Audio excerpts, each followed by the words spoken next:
So hello friend, lot of time I got a question regarding double taxation. So most of the time people ask that if I sell property here and I pay taxes in India and then take money abroad, will there be any taxes in my home country or the country where I'm currently residing? So this is a commonly asked question. So today video I'm going to tell you the basic of double taxation avoidance avoidance agreement, which is called DTAA. Okay, so in upcoming video I will explain you about the specific country specific provisions like India UAE DTA, India UK DTA, India US DTA. So that way I will start creating a video each country wise vis-a-vis with India. But for the time being, in today's video I'm going to tell you some basics about the DTA. That is a kind of pillars, like it is a rules. So if you understand the basic concept, in most of the country the same concept goes, that how you get taxed in two different countries, which are the country which give you relief or maybe tax credit. So all those things, the basic assumptions I'm going to explain in this video. But before I start friends, as I told you in the earlier video, if you are coming on this channel first time and you are a non-resident, you are looking for your queries, so let me guide you through my channel. The first thing, I started shorts. So shorts, basically if you just understand, these are the quick answers to the quick question. So suppose you want a quick answer or a quick question, you can go through the shorts, and then if you want to go through some detailed information because you want to understand the nitty-gritty, you just have to go into description, and the description I have linked the detailed video on the same topic. This way you don't have to spend unnecessary time just searching your question, watching big videos like 15-20 minutes video. Just can watch a 1 minute video, get an overview, then you are interested to understand that into detail, just go to description and you can watch the detailed video as well. Then I have created the playlist. For example, if you want to understand about NRI tax notices, there is a playlist where I have explained most of the possible thing.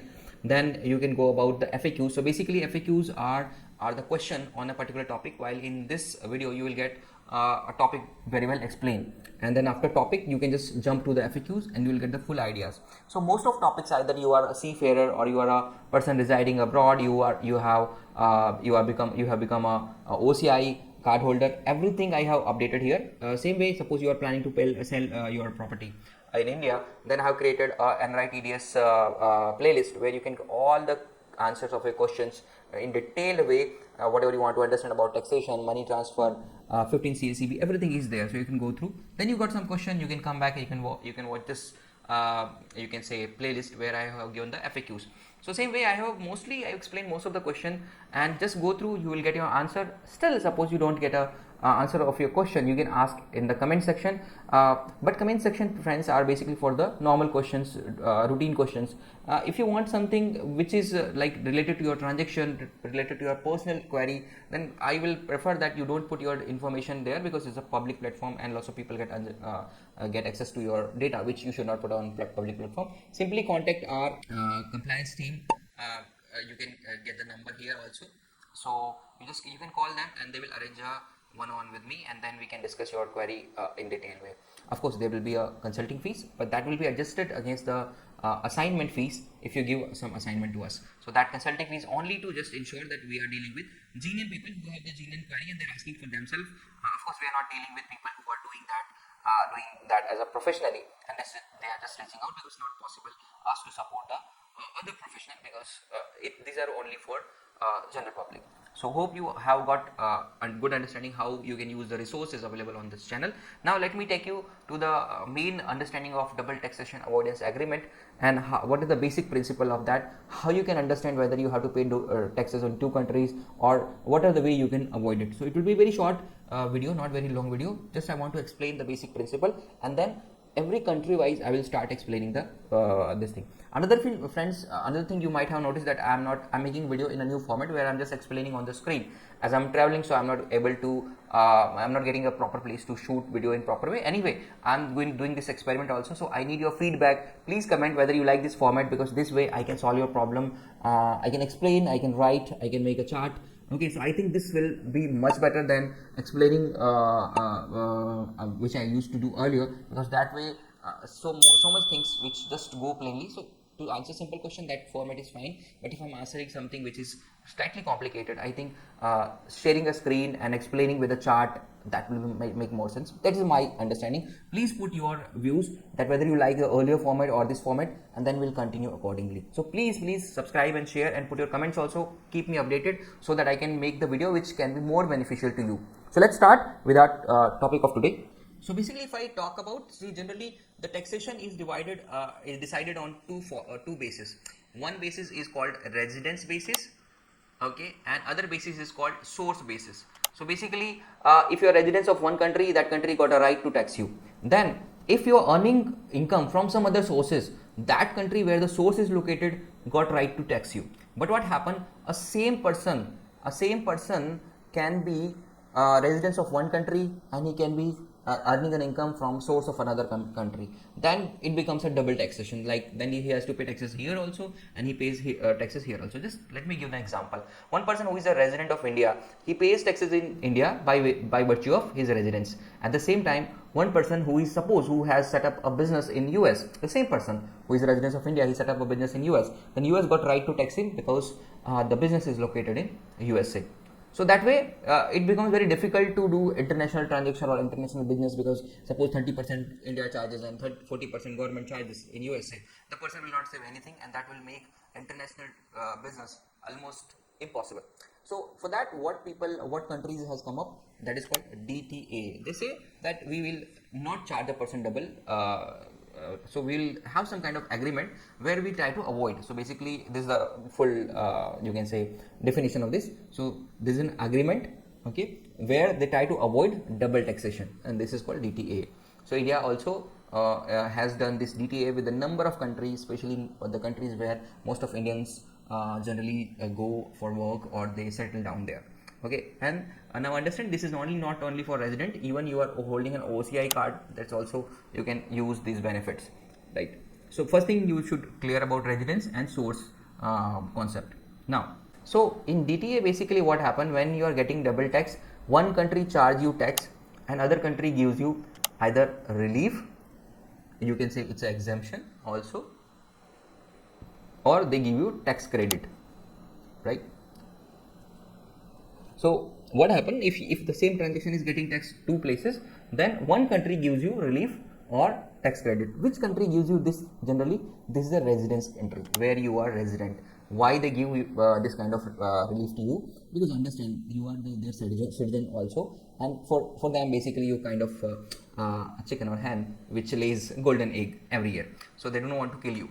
So generally the residence state or residence country, if I'm talking state, that means a country, friends. So if mostly a residence state gives you this benefit, relief or tax credit. This, for example, suppose you are an Indian resident, you are doing some kind of business in USA, suppose you are getting some kind of services or outsourcing business from the USA. So USA of course going to charge you on the basis of source, but because you are resident in India, and you have to, if you are a resident in India, that means you have to pay taxes on your global income.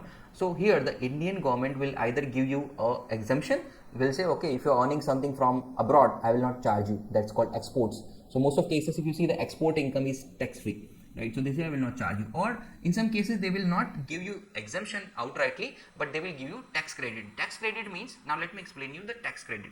So tax credit, basically what they say, suppose you paid taxes in USA at the rate of 20%, the same income is taxed in India at the rate of 30%. So what the Indian government will say, okay fine, I will give you tax credit of 20%, you just pay me 10% here. So simple, basically you are paying 30%, but you are paying 20% to USA and 10% to India. Your taxability is not changing, but you are not basically end up paying taxes on both places. It is very simple to understand. Suppose if the both of this country start charging you, you will end up paying almost 50% of your profit as a tax. So that will become definitely not a very good place, or this will not be very encouraging for export kind of businesses or services. So this is the basic pillar I just explained you, so that you understand the first thing, why the DTA is charged, because the same person may be residents of one country and may earn income from a source which is located in other country, so he will end up paying taxes both places. So to avoid that situation, two countries basically agree and they form an agreement which is called DTAA, and it's a standard contract generally, but there can be differences with different country, because they try to negotiate whatever best in for them, of course, for them and for their citizens, right? So some places there will be changes. Now I will explain you later. There are basically three you can say way or three formats of this DTAA, which is the way the DTAA is done. It is called OECD, which is basically famous in Europe. Then there is a UN model, which is basically more famous in developing countries, and then there is a US model. Of course, you can understand this is the model which US adopt when they deal with other, because they are uncle same, so they can dictate their terms. So they have their different you can say model of negotiating tax treaties. So I will explain you later country wise, but here just I want to understand that relief and source, and second thing, if you're getting charged, generally the residence country, it is not a norm, but generally residence country give you this benefit, where either they will give you an exemption, outrightly exemption, like it happens in export cases, or they can give you tax credit. For example, somebody has just worked in US and he is basically working from home. So I'm giving you a simple example: an Indian resident who is working from home for a US company. So basically he is a resident, so his global income will be taxable. Now because he is working on a US project, he is earning an income from US sources, so US government is going to charge some taxes. And I'm not talking about just a deputation for some time, it's maybe a long-term assignment also. So they're working from India, but they are working for a US company, and because they are working for a US company, the tax will be deducted there. But here in India, the Indian government can give you some relief, which we'll discuss later. Okay, so this is how basically the double taxation agreement works. And most of the cases, if I say most of the cases, almost 90% of the countries where the Indian resides or work, or they have like become citizen of that country, 90% countries India have or DTAA. So basically I will start from next video discussing the mutual DTAA between two countries, where the one country definitely will be India, and the second country can be an USA or UAE. So as per the population of Indian origin people, I will start doing these videos. Of course, it can be here and there, but I basically start with the popular countries where basically Indians try to go and work or settle down there. So that will be, I will starting from next video.